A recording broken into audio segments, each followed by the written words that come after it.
Les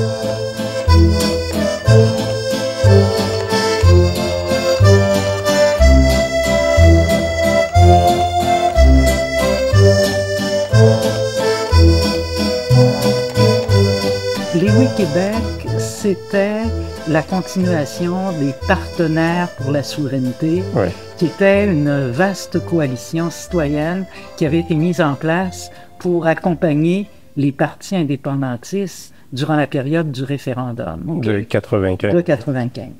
Et ça avait toujours continué. Je me suis retrouvé sur le CA de cet organisme-là. Et là, il y avait quand même une volonté de renouveler un peu les cadres de ça et de faire des Oui Québec, parce qu'on va changer de nom. On va s'appeler les Oui Québec, une coalition essentiellement formée par la société civile en faveur de l'indépendance. Alors ça, j'y travaille beaucoup. Évidemment, on est tous conscients qu'il faut une jonction avec les partis politiques, OK? Ouais. Mais qu'on a un potentiel énorme pour mobiliser les gens sur la souveraineté. Il y a plein d'endroits où les partis politiques, qui ont tous un bilan pour le meilleur et pour le pire, ne rentrent pas. Quand c'est une organisation citoyenne qui parle à d'autres citoyens, c'est plus facile. Ouais. Ça permet d'ouvrir des portes qui s'ouvriraient pas autrement. Et on décide d'investir ce créneau-là et d'en faire à 100% une coalition 100% citoyenne. Ceci étant, on imagine quel lien on veut entretenir avec les partis politiques. Et là, je voyage beaucoup. Je me retrouve notamment en Catalogne. C'est le premier référendum. Okay. Et il y a là un changement important. C'est une coalition de la société civile qui a convaincu les partis indépendantistes de se présenter en une seule et même coalition avec pour programme de faire le référendum sur la souveraineté. Alors, c'est un beau modèle. C'est un beau modèle. Et là, je chemine avec ça et on décide dans nos statuts et règlements qu'on va mettre sur pied une table de concertation avec les partis politiques en vue d'aller vers l'indépendance. Alors, c'est une table d'échange, mais c'est aussi une table de concertation. Et là, évidemment, la donne a changé au Québec. Il y a QS maintenant, il y a le Parti québécois, il y a Démocratie nouvelle, qui mène la bataille pour obtenir un autre régime de négociation. Il n'est pas assez bon. On n'a pas ça, OK? Et on sait que les partis sont un peu en concurrence les uns par rapport aux autres. On est tout à fait d'accord avec ça. On peut comprendre que certains caressent des idées, puis d'autres, c'est d'autres genres d'idées. Ça, on comprend bien ça, mais on considère que sur la souveraineté, ils devraient développer des complicités, ils devraient développer des alliances, et on se rend compte que dans les modes qu'ils mettent de l'avant pour atteindre la souveraineté, c'est deux entités, deux processus carrément différents. Alors, on leur propose d'établir une table de concertation sous la direction des Oui Québec, où nous lancerions des hypothèses pour les amener à faire une démarche en vue d'harmoniser le mode d'accession à la souveraineté dans le programme des uns et des autres. Je suis ambitieux. Est-ce que ça réussit? Très ambitieux.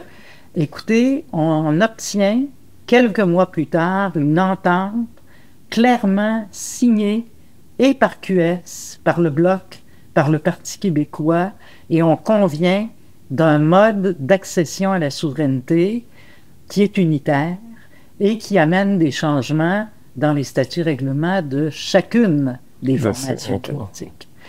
Et là, bon, on est heureux. On a réussi. On a réussi.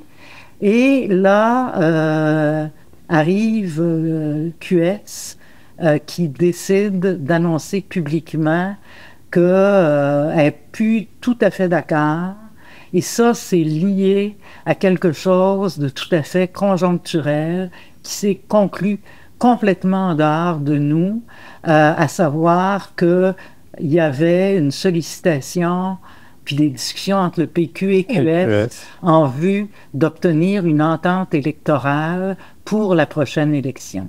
Et là, il y avait énormément d'objections sur le terrain de QS et ça les amenait à reculer et ça les amenait à ne pas porter devant leurs instances cette entente-là. Alors évidemment, c'est une grande déception. En même temps, quand je regarde les choses aujourd'hui, je me dis que cette entente-là, elle est toujours là. Et elle est encore bonne. Dans sa nature. Dans sa nature, elle pourrait être ravivée. Et au fond, ça m'apparaît pas impossible. QS a d'ailleurs changé ses statuts et règlements depuis, quand ils ont fusionné avec l'option nationale, pour faire en sorte, parce qu'ils s'engageaient à mettre en place une constituante, mais dont le mandat demeurait flou.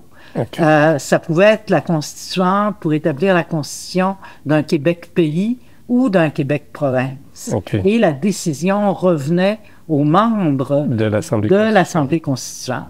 Alors évidemment, ça ne marchait pas avec l'entente qu'on leur avait proposée, puis sur laquelle on s'était parfaitement entendu, les modes de désignation, la composition, tout ça, là, ça faisait partie d'une entente complète. Alors je me dis que il a coulé de l'eau sous les ponts. Je ne vois pas à court terme la possibilité d'une reprise de ces négociations-là. On est trop proche d'une prochaine élection. La donne a changé d'un côté comme de l'autre, mais il n'est pas dit. Et je pense que c'est absolument essentiel, là. Écoutez, en 95, on est passé à quelques 50 000 voix d'obtenir un gain sur la souveraineté du Québec. On pourrait-tu faire autre chose que de chicaner sur la façon d'y arriver? Est-ce que vous sentez, parce que le sujet, si je regarde dans la population en général, est-ce qu'il y a encore de l'attraction? Est-ce qu'il y a encore de l'appétit dans les jeunes générations? Dans les jeunes générations, ça, c'était là mon défi. J'étais parfaitement consciente. On faisait des assemblées. On a créé des Oui Québec dans plusieurs régions au Québec. On avait un public. Il n'y avait malheureusement pas assez de jeunes. Ça, c'était clair. Puis, en même temps, j'ai commencé à m'entourer de jeunes. J'ai travaillé avec Martine Desjardins. Et on a eu à peu près le tiers de notre CA qui était composé de jeunes. Alors, c'était un bon pas, mais on n'arrivait pas à faire une réelle percée auprès des jeunes. Moi, je sentais que là aussi, je souhaitais passer la pôle. Je souhaitais trouver quelqu'un de plus jeune qui puisse interpeller plus directement cette génération-là. Et j'ai trouvé, ce fut Camille Gingras, Goyette Gingras, qui est la présidente maintenant, et qui s'est employée à développer des choses merveilleuses avec des jeunes. Écoutez, ils ont amené dans leurs affiliés le Rassemblement des jeunes pour la souveraineté, se tient régulièrement des activités de mobilisation d'un tout autre genre, là, souvent à connotation très culturelle. Moi, écoutez, je suis allé à une de leurs activités. Ça se tenait au local des 7 doigts de la main.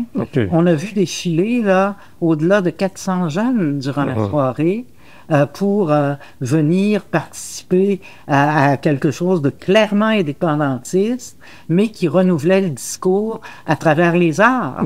Alors, c'est intéressant. Ils organisent, bon an, mal an, une Saint-Jean à caractère clairement indépendantiste. Et cette année, vous vous souvenez, là, la température épouvantable qu'on avait, ils ont eu au-delà de 1000 jeunes. Bon. Donc, le travail de mobilisation continue. Il faut juste voir à long terme. Exactement.